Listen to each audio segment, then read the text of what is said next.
Welcome to our backyard. This is the Backyard Philosophy Podcast. We are two friends having a discussion after everyone else has passed out or gone to bed. Grab a drink and listen as we discuss everything from automation, space exploration, and why the meaning of life is 42.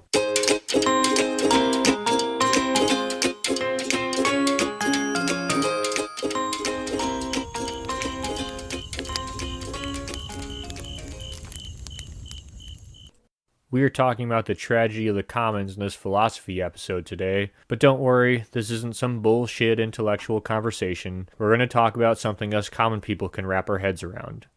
Beer.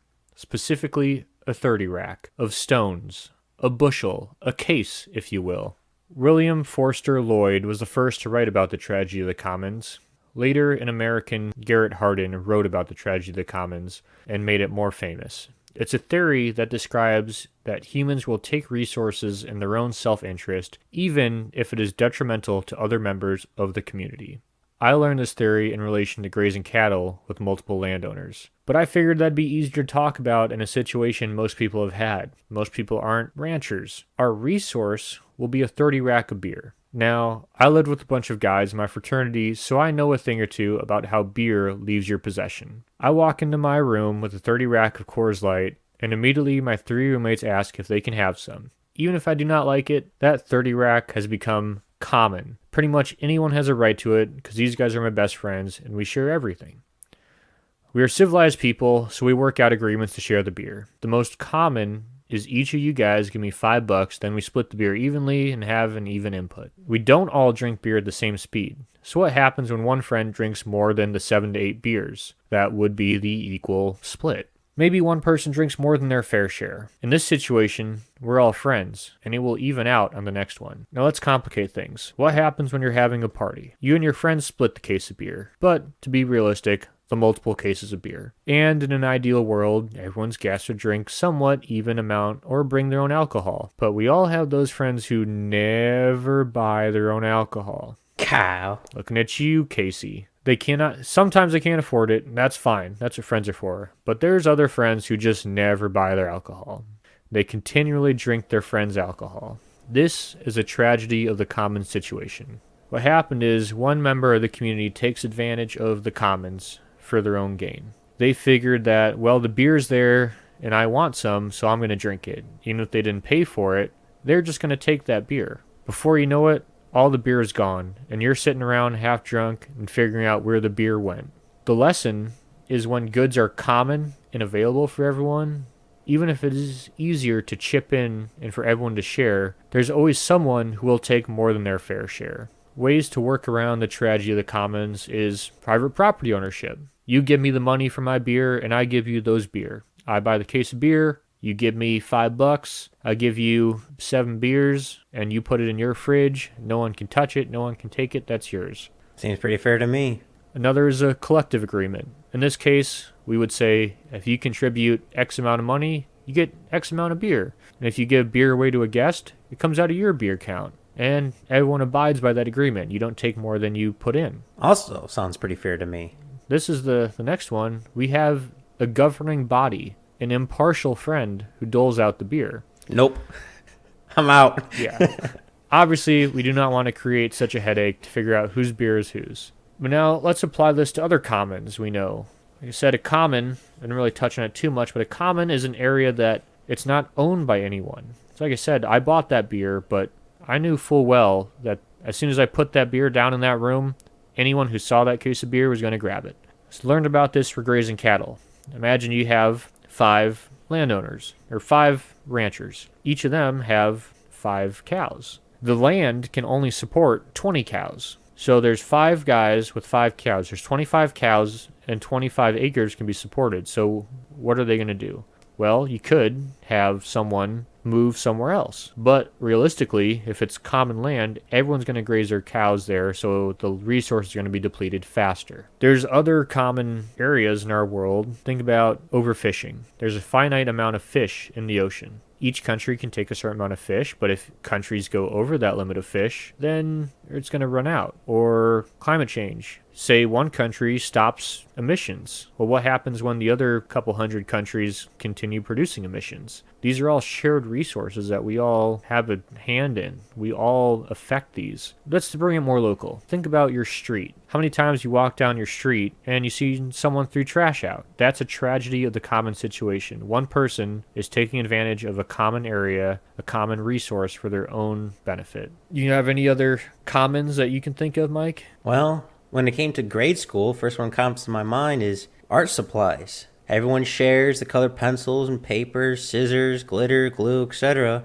But you always have that one kid in the class who puts way too much glitter on there. Just takes all of it so no one else can have it and ruins it for kind of everyone. They're not sharing, they're not paying their dues, and they weren't the ones to give as much as they took. That's the first one that pops into my mind. That's a good one. Everyone's related to that in school. It's all resources there that you didn't necessarily input anything as a kid, but you all want to share them. And there's one kid who just doesn't. I think, like I said, streets is a common one, but I think the most common one everyone can relate to in their own life is going to be, if you live with someone, the dishes. Oh God, the dreaded dishes. Yeah, it's a tragedy of the common situation. You both contribute to it, but only one person can have to clean it up. So someone is stuck dealing with the tragedy of the commons. Two people contribute to it. One person's stuck with it. And, if everyone did their own dishes, it wouldn't be an issue. But that sink is a commons. And when you put your dishes there, it piles up for somebody. So whoever has to deal with it, hopefully not me, but it's the way it goes. So I guess a good way to simplify this is someone's not paying their dues.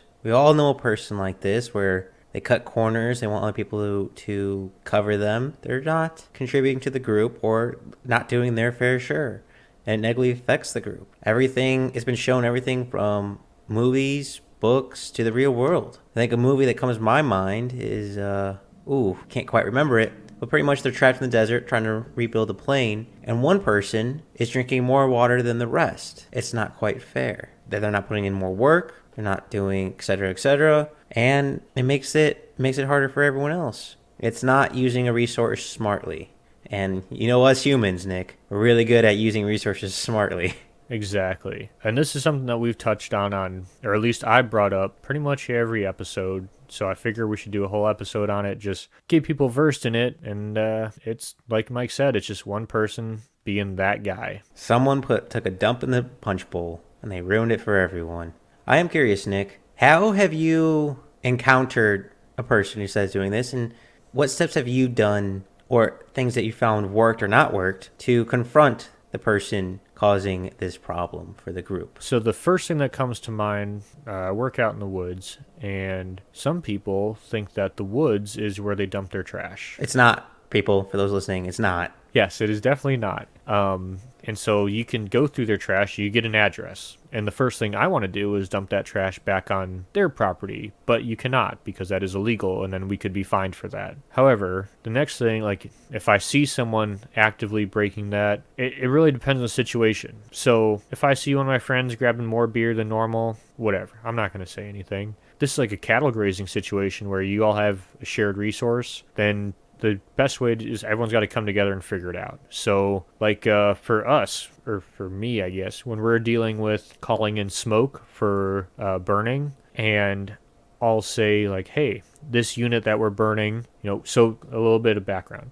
When we're burning piles or doing broadcast burning to reduce the fuel in the forest, to reduce wildfire threat, you can only put a certain amount of tonnage of debris, smoke into the air. And the air, obviously, is a common resource. But we are not the only landowners who want to burn that day. So if there's a unit that I don't think I'll get to burn, or isn't enough, or that would go over, that would prohibit someone else from burning, then I'll let the forecaster know, like, hey, this is a unit that we probably won't burn. So put it on the plan, but if someone is in the area and needs that tonnage to burn their piles, let them do that. So if we can get to it, we can. If not, another landowner is allowed that. So really the best way to combat that is just be a good fucking person. Be excellent to each other. Be excellent, my dudes. No, I think you are right with the situation, and also just not being a dick. I mean, Whether it's a friend, because we all have the friends who quote unquote forgot their wallet, you just say, hey, it's fine.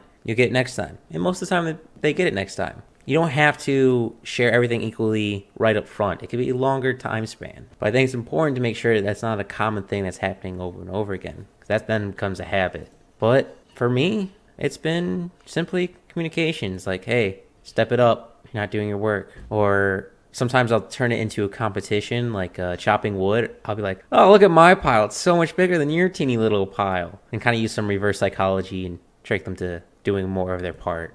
Yeah, well, that's the problem with the tragedy of the commons is that when it's a small number of people, it's easy to confront someone and say, hey, you're not shipping in. But when it's something like climate change or overfishing, say like overfishing, let's look at the Pacific. There's not as many countries that border the Pacific, still a large number of countries that fish there, but say every country except for one agrees to an agreement that we'll keep a certain amount of fish in the ocean so that we can continually and perpetually fish for those fish. That there's going to be a constant population there, enough to support what we take and enough to reproduce to provide that year after year. If every country but one participates, it's useless. That agreement is useless. Because that country that just goes in and takes as many fish as they want, then everyone else has to take less fish. Because that resource can only produce a certain amount each year. So if everyone can take 10 fish a year out of 20 countries, and 19 countries take 10 fish, and one country takes 30 fish, you just depleted that resource, and it's not going to be able to build up. So next year, the other countries, the 19 that participate, they can take 5 fish. The other country takes 30 fish. Next year, those countries that are in agreement, they can take 1 fish.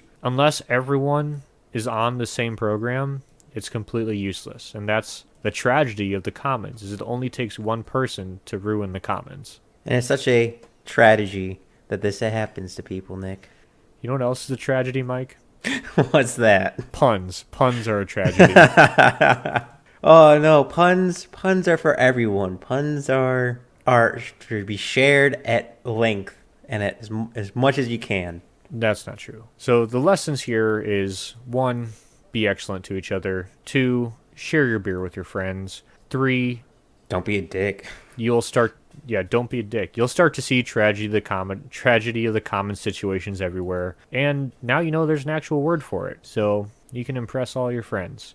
Out of curiosity, if anyone who's listening has their own story of tragedy of the commons, I would love to hear it. And Nick, where can they find us? You find us on Facebook at Backyard Philosophy Podcast, as well as Instagram, Backyard Philosophy Podcast, and we'll be on Parler. Well, Nick, I think you cleared that up for a lot of people, and I'm very excited, hopefully, for humanity to not have a tragedy of the commons anymore. Well, good luck with that.